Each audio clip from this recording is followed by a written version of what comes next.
front of him. And, that was Magnus with the white pieces. And the last time he'll have white pieces in this match, of course, other than the potential Armageddon. If it's a draw, we have Armageddon. But both Magnus and Nodirbek can become the World Blitz champion with a win. I thought you meant shared. I was like, huh? Oh, is it again? But you finished the sentence there. You finished the sentence. It's like, oh, okay. No, they cannot both become the champion at the same time. Oh, okay. Not this year. Not this time. Magnus would have thought, like, play this, play that. Let's see.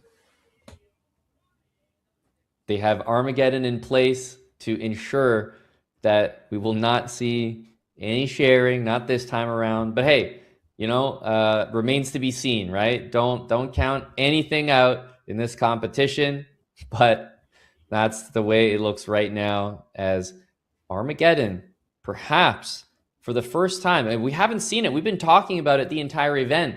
Isn't it remarkable, James, that we didn't see it to decide anything earlier in the event? We didn't see it as a method yet of deciding any of these head-to-head matches. We've been sitting here waiting patiently for Armageddon. Will we finally get it in this last game? Sometimes you do see Magnus we've known him to be very good in all-time controls, but definitely with Armageddon, he's been doing, he's won a lot of Armageddons from what I remember. So it could be something that he's just like, hey, I'm comfortable with it. I'll outbid you, or try to, and then and go into the Armageddon with that result being guaranteed by either black winning or drawing, which still we win for black. But also, again, that bid is going to be different. 4 minutes, 2-second increment. How low are you going to bid, if that even is Armageddon? But we'll cross that path, or we'll cross that board when we get there. So let's see what happens. Exactly right. The players both seated and ready to play. We'll probably see the game start any moment now. And the chief arbiter makes his way over. And there we go. Handshake, and we're off. Nodirbek with the white pieces, and E4, E5, the opening chosen for this game. Are we going to see risks taken, or perhaps is Nodirbek going to steer the game towards equal waters and maybe test his luck and his chance and his skill in Armageddon? See, Magnus choosing one of his favorite openings, actually. One of his best scoring, in fact, even used in the World Championship many times. Many of his World Championships is 1E5. And against the RUY here, playing many different things, but just going with the easy play. Bishop E7, Rook B8. Very easy games here. We can outplay your opponent is what he's looking for. All right, we see castling, all solid so far. Very much in well-known territory for everyone. And it seems though Magnus is comfortable with this. He's played D6. There will be no bishop to G4, but often in these spots you see bishop E6. Magnus decides on H6 first. And if you play D4, you always have to be just mindful that the pawns can be exchanged and a quick C5, C4 is available. So sometimes you see a slower approach for white. And of course, bishop E3, and sometimes hinting at D4, open A file. 2, black can do a multitude of moves. Bishop E7, as you pointed out.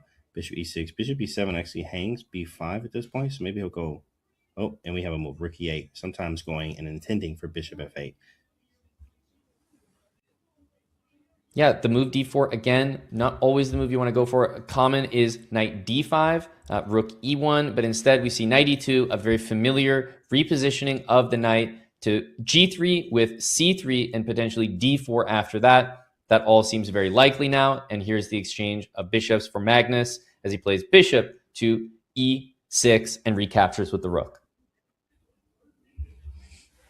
Very equal. Equal, nothing going on. Could be D4. I remember seeing something like that here before. Not even taking 2. Rook E1, Queen C2. A lot to think about. A lot of moves you could play here. I like Queen C2, solid. Remember, if we get a position like this after it takes on E4, we're going to be looking at dark squared bishops with the pawns fixed in a way that I believe slightly benefits white, but we are deadlocked equal here. Magnus and Nodirbek both satisfied with their position. and no excessive risks being taken. Yeah, this being the last game, which is potential to be Armageddon, or anything can happen. We did see that game that Magnus won, kind of on demand there. King and pawn in game, pawns on the same side. She virtually lost the c2 pawn, was able to swindle that. So really, anything is possible, even from the equal positions that we see here. As pieces come off the board, we're looking to see what we can do. He does have this b pawn. It could be a problem later if we trade. b3 would probably make it weak. Yeah, the rook on e6 is quite useful here. It's guarding the e-pawn, guarding the knight, and even watches the knight on f6 in some cases.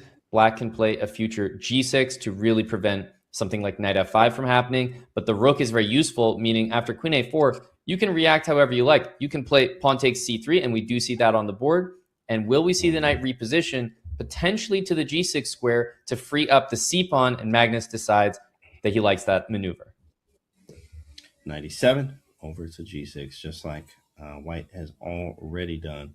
Sometimes there's no reason to go this route, but obviously g5 and knight to g6. Then over to f4 was always attacking ideas, or moving knight g6, knight h7 too, trying to swing the rook over to g6 and use the diagonal that way. No light square bishop for black, so there's no sacrifices on h3. Very level. Armageddon could happen, but again, it could be a blunder by someone. Yeah, blunder would be so costly.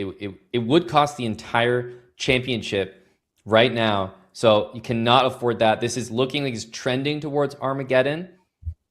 And that would be an epic way, not only to end the year, but to end the competition. But there's still a game in front of us. Time pressure has caused Nodirbek to blunder, has caused Magnus to blunder in the early first two games of this match. So we cannot count anything out.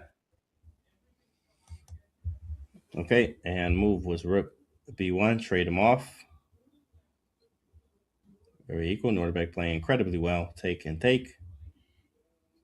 I mean, symmetry. Armageddon him on. Complete symmetry. Rook b8 is definitely an idea, but similarly, we could see something from Magnus like queen to a6, pure activation with the queen in that case. If queen takes c7, maybe rook to c6, getting rid of all those pawns. Matter of fact, yes, he starts with rook c6. That does make sense. If you go rook b8, you can move the queen to a6 after, and the trades should get us closer and closer to that Armageddon. And that is rook to b8. Yes, do not be fooled. No heart attacks, everyone.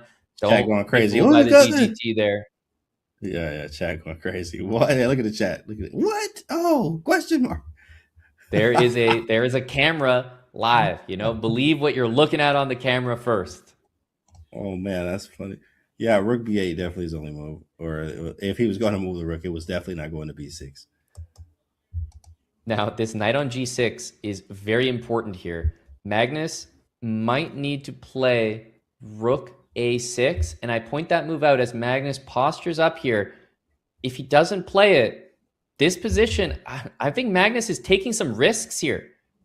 Definitely taking risks. Knight f5, knight d7 pointed out as one of the few moves that he can play. Careful now. 40 seconds and taking down, James. This is not easy. Knight d7 is required, or white starts to really press. Yeah, it sucks because, knight d7 only move? Really? I can't take nothing? He goes for it, though. Knock the piece over, put it up on the side. Not again. He did it on his time. He set it back up. That's right. Queen c6. He found the correct continuation here. Very precise from Magnus. The queens obviously should not be exchanged. Notice that knight e7 is not available, and the queens exchange here. And this, I think, is what Magnus was looking for. Well defended, but it's still tense with the pin against the bishop on the king. Definitely. It's hard to break it, too. Maybe I could get f6, king f7 in at some point. He's like, man, get these rooks off the board. I do have this passed c-pawn, though. Knight f6, going for the e-pawn here. You do not want to take on c7 and potentially drop the pawn on e4. So I suspect knight d2 will be played by Nodirbek. And yes, we see that on the board. Where'd he go? He moved the knight back, e7. Trades. Time is low. Magnus looking for trades. Take. Pieces are liquidating. It is equal, but just so slightly better for white here. And that pawn on f5 is pretty gross, I would say, but hard to get to it. Oh, wait a second. 97 incoming. Oh, there's knight g3. Okay. Good point. Hesitation. That's exactly right. There it is. I think he needs to play rook to e6, but Magnus is actually the only one here who can now win. Rook e6 needs to be played, but it's not so easy. He's not going to do it. An extra pawn for Magnus Carlsen. And we're going to play this one out into oblivion until they turn the lights off. We're going to be here all night playing this in game out. Magnus Carlsen is in a position that Magnus Carlsen can win from. Will he be able to do it? It's very likely, especially given the time situation. Sometimes even the nerves. I just lost a pawn here. I could be losing it.